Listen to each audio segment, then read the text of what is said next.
अपन दूल्हा सरकार खाती एगो सेहरा छोटा सा सुना देता।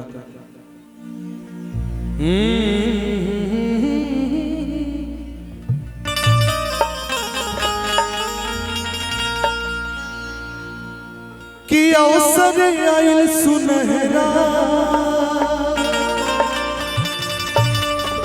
आज सब लोग बधाई देते हम आयल। अरे अवसर आयल सुनहरा, चेहरा पर देखी बाहर के धुरिया उड़ा धुरिया उड़ा। अरे अवसर आयल सुनहरा, चेहरा पर देखी बाहर के। अस्थाई है मेरा मंगिया भैया।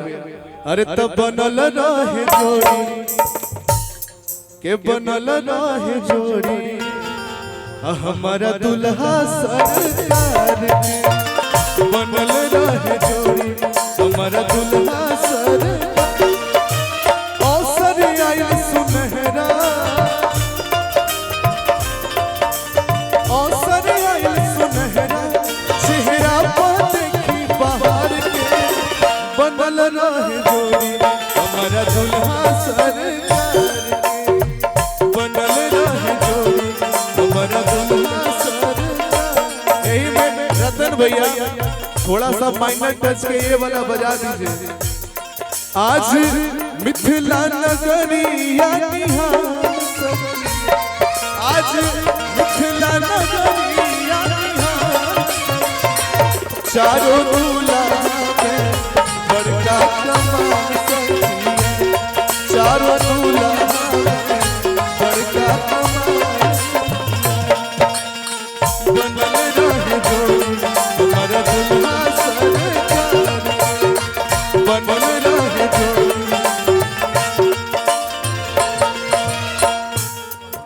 भोला भैया के प्रणाम, हमारे उल्लासक हमारे बड़ भाई राहुल भैया, हमारे जिगर के टुकड़ा रवीश भैया, सबका के आशीर्वाद मिलता। धन्यवाद।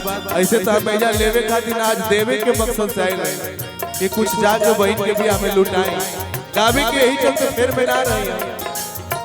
भगवान से हम ये नहीं हो रहा करी ले अरज हम इहे भगवान से,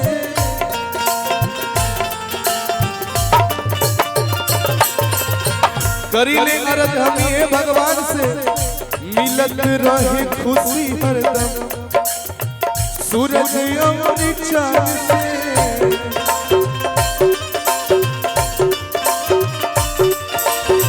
मिलत रहे खुशी हरदम सूरज और भैया भैया राम भैया। अरे अवसर आयल सुनहरा, हमारे दूल्हे राजा जी के स्वागत अभिनंदन। भगवान से हम ये चाहते दोनों के जोड़ी जन्मों जन्म तक सफल रहे, हमरो उम्र दोनों जोड़ा के लागा। अरे अवसर आयल सुनहरा, रमंगिया भैया हर हर हर हर आई रे हाय रे। अरे चेहरा पर देखी बाहर के, अरे तो बनल रहे जोड़ी, हमारा दुल्हा सरकार के बनल रहे जोड़ी, हमारा दुल्हा सरकार बनल रहे जोड़ी, हमारा दुल्हा सरकार के बनल रहे जोड़ी, हमारा दुल्हा सरकार बनल रहे जोड़ी, हमारा दुल्हा सरकार के।